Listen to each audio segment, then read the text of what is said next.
All right, here we are. Wednesday, May 29th. Wow, time flies. So, welcome back to another Lunch and Learn. My name is Corey Kaler, and I am a digital marketer living I'm in Southeast Minnesota, and I help small service businesses find more clients and customers and all that great stuff using digital marketing. So, in other words, I geek out on internet marketing so you don't have to. So there you go. I feel like a car salesman or something when I say that. Does it sound like that to you guys? I don't know. Let me know in the comments. So today we are going to talk about understanding demand creation and demand capture. And this is just something that for me has always been helpful because it kind of puts a lot of marketing into a couple different buckets just to help you kind of think about strategy in a different way. Instead of having like 100 different options, this narrows it down to like, 2 lanes, right? So that's what we're going to talk about. So why don't we jump right into it? And let me get the screen share going here. And I got to shut this thing off. Oh, I don't know. Something about the Chrome browser is kind of annoying. It always got these things, but I'm mumbling. All right. So here we go. And sweet. All right. So again, understanding demand creation and demand capture, where to focus your marketing efforts. Facebook or Google, Instagram or YouTube or TikTok. Well, we're going to make it a little easier to choose today. So let's get into it. So we've already talked about this in the past on some of the older or some of the other lunch and learns, but there's just so many marketing choices out there. And it's hard for a lot of people to choose or even know where to start. I mean, that's a huge problem. I heard that from a lot of people at a networking meeting that I attended a couple months ago. So, this is just another way to kind of help with that. Another thing that, understanding the difference between demand creation and demand capture is, it's going to help us so that we're not focusing on, the wrong things and wasting money and time and all that good stuff, right? So there are 2 buckets of demand, and I got these nice little bucket graphics here. Kind of getting fancy with the Canva lately. I don't know. I'm actually surprising myself that I'm actually enjoying making presentations, but there you go. So anyway, 2 buckets of demand. We have generation and capture. So generation is typically going to be demand generation is typically be like websites where people aren't looking for you, but you're just kind of, you're showing up in the feed, right? They're not actively looking for you. They're on there engaging with their friends, and then, oh, by the way, here comes an ad or some kind of a post for a local business or a local service or something like that. So that's kind of a demand generation. You're trying to draw awareness to your brand or to your business. And the demand capture is where you have customers that are actively looking for the services you provide, or they already know about your business and they're going there. So that's the key difference. So just to kind of go a little deeper, demand generation, you're going to usually use sites like Facebook, Instagram, YouTube, TikTok. There's a bunch of other ones out there too, but these are primarily the ones that you're going to use for local, just because, there's a lot of local people on these platforms. YouTube's kind of a unique one. We'll kind of talk about that one in a minute because it kind of fits into both categories to some extent, depending on how you use it. But these are the demand generation platforms. So when you're thinking about, how you want to market your business, or, that's just something to think about. And then we have demand capture. So actually it skipped over. Oh, here we go. Yeah, demand capture. Man, slide was out of order there. Sorry about that. So demand capture, Google search, Bing search, and then again YouTube.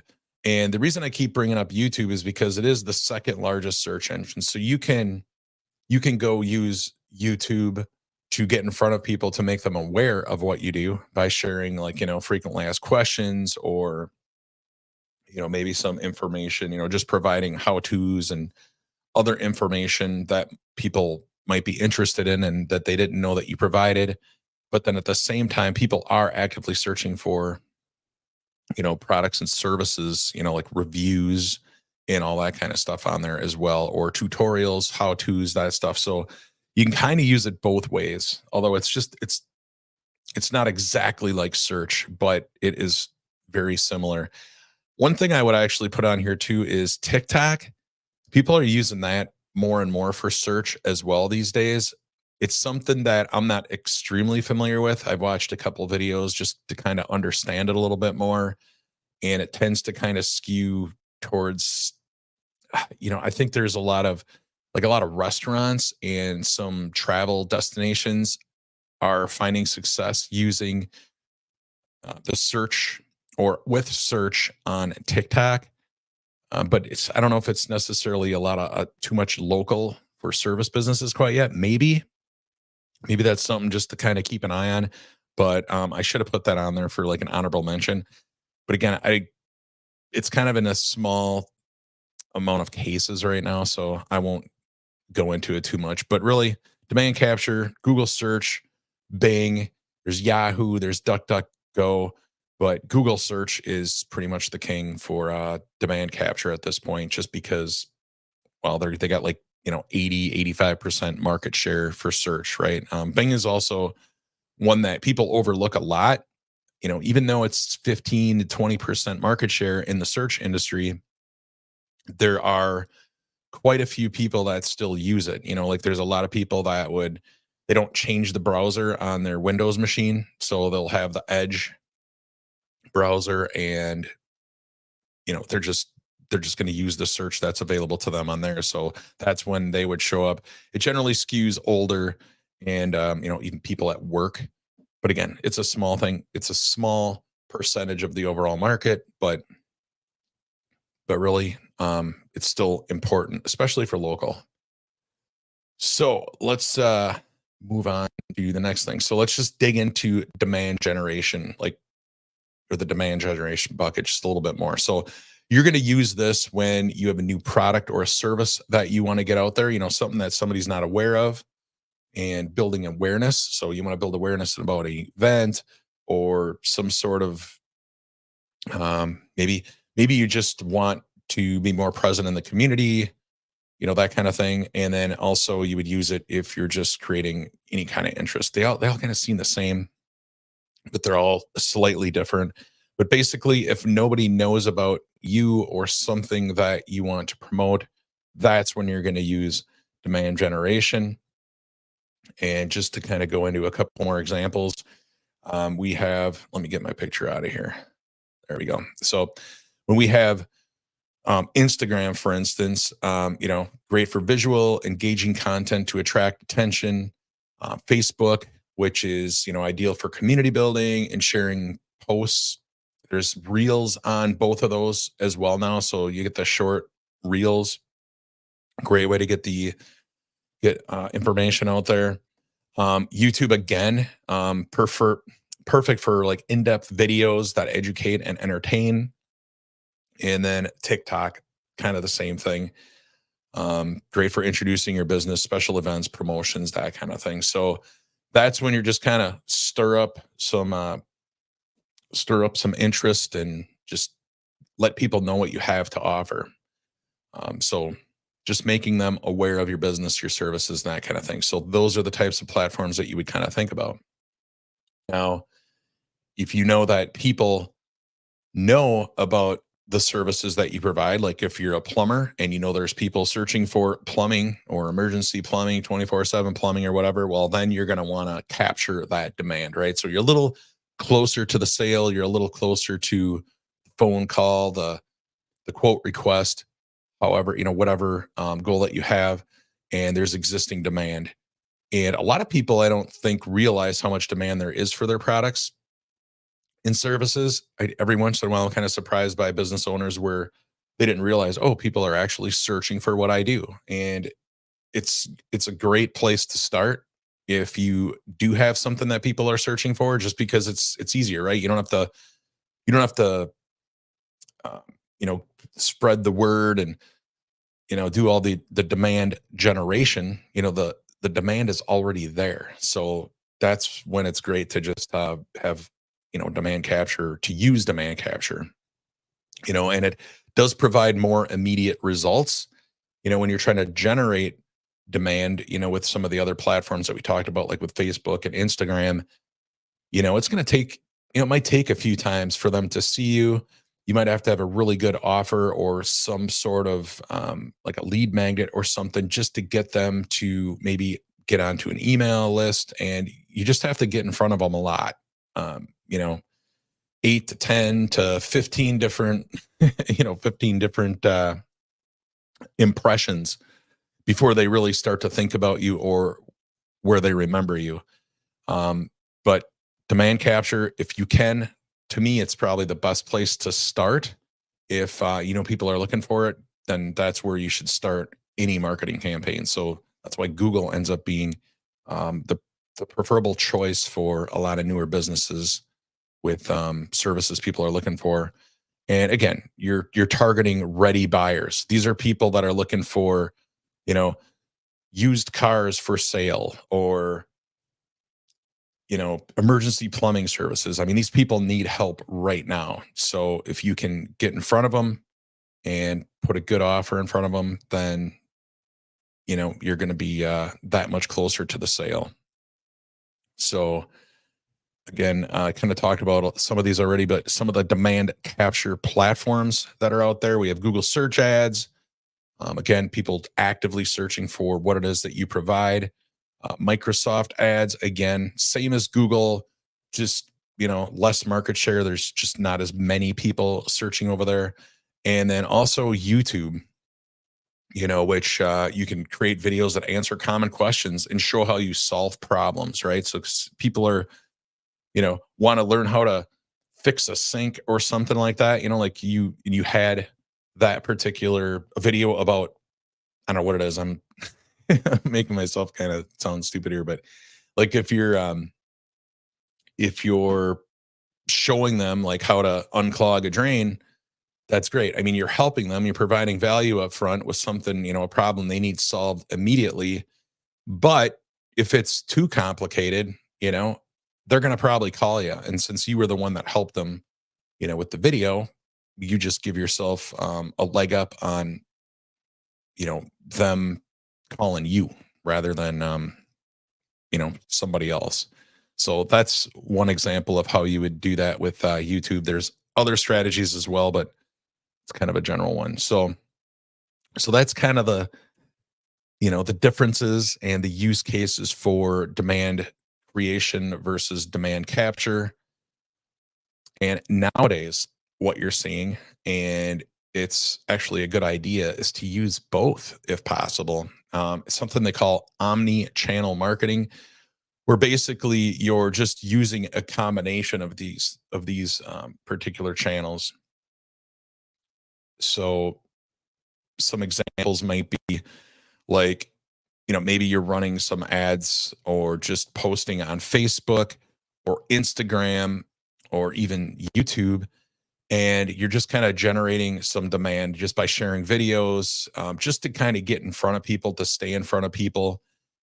But then also you'll have a presence on search, right? Like maybe you'll have a brand campaign where you want to make sure that like when somebody searches, they're going to see your video, they're going to see your Facebook ad, your Instagram ad, reel, whatever it is, and then they're going to go look on Google and search for your business, and then you can have like an ad right there, or hopefully your SEO is good enough where you're going to be right at the top and they're going to see you right away and then click through. That would be one way that you would use that. You could also do things with they're called remarketing ads, where you'll drive a bunch of traffic via demand creation, and then they land on your website either through through the social media site, or they go and search your business, they land on your website, and now they get thrown into a pool of people that Google will show, more ads to them, or just to kind of keep in front of them. So those are just a couple strategies as to why you would want to use both. And a lot of people are doing this more and more now. It used to be, a lot of my clients is like they only wanted to run Google ads, and that's what I specialize in. All these years, I've done a little bit of all of this stuff, but more and more, you're starting to see um, clients realizing that they want to be seen in as many places that they possibly can, especially in their local area, especially if they're a local business. So when you use all of these together, you just kind of give yourself, maximum visibility. And, it's all about just staying in front of people, because when they're ready to purchase, or when they need help, you want to be top of mind. And that's where an omni-channel approach would certainly help you. So yeah. So that's pretty much it. Like I said, I wanted to keep these pretty short. I didn't want to get too far into the weeds. I want to keep these under 15, 20 minutes for you guys, because I know you're busy. But if you want to optimize your marketing strategy, like you see these videos and you're like, wow, this is interesting, I'd like to learn more, or what's the best approach for my business, then you probably want to check out, I have a report that I have. It's I call it the digital opportunity report. And what it does is it just kind of helps you, it runs you through like a checklist of like things that you would have, for your marketing, for your digital marketing. And then it just kind of gives you an assessment, and just tells you, like, where you stand, where you could, use some help, or maybe, whether it's help from me or help from anybody, you know, just kind of gives you some things that you can kind of think about. You can kind of see what it looks like here. Let me get it. You'll see it'll tell you, it'll give you like a score. And then if you're low in a certain spot, it'll just kind of give you some ideas of what you can do to kind of improve that.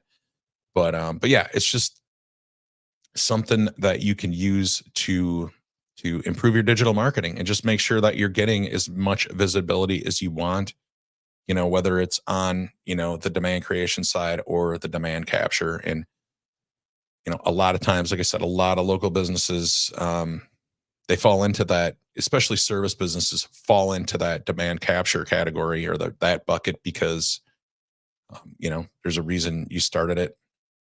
So there you go. That's pretty much it for that. Now it's question time. So if anybody has any questions, go ahead and throw them in the comment section right now, and I can do my best. So if not, that's cool. We can end it. We can have a real quick one. I know it's kind of a short week this week, so when you miss out on that Monday, I used to think about this when I used to work full time for somebody else. It was awesome having Mondays off. It was awesome having long weekends. But then when you have your own business, well, then it's great having that day off if you can. But we all know what's going to happen, for the rest of the week, because everything kind of gets condensed into 4 days. So so I can totally understand if there's just not much time for you. So it doesn't look like there's any questions. Thank you for stopping by and checking it out. And remember, go check out that report, or, hey, you could just cruise over to my website, CoreyKMedia.com. And if you have any questions about anything, maybe you want to explore Google Ads, I've been doing it for a long time, for over 10 years. So I can certainly give you a couple ideas on how you could approach it. If you have ideas about, maybe you want to run some Facebook ads, or maybe you want to get into video marketing, I've been doing a lot on that the last couple months, so I can certainly help you. So thank you so much, Mr. No Carry for me. Thanks. I get to use that. I'm always excited with the comments, because I get to use this. Good times. So there you go. Thanks a lot, everybody. And I'll let you go. And again, we'll be back on Friday.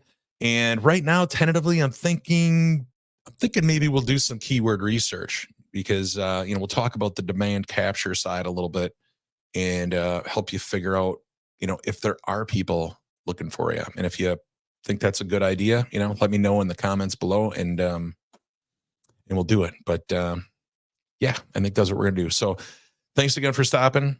Have a good one. Talk to you next time.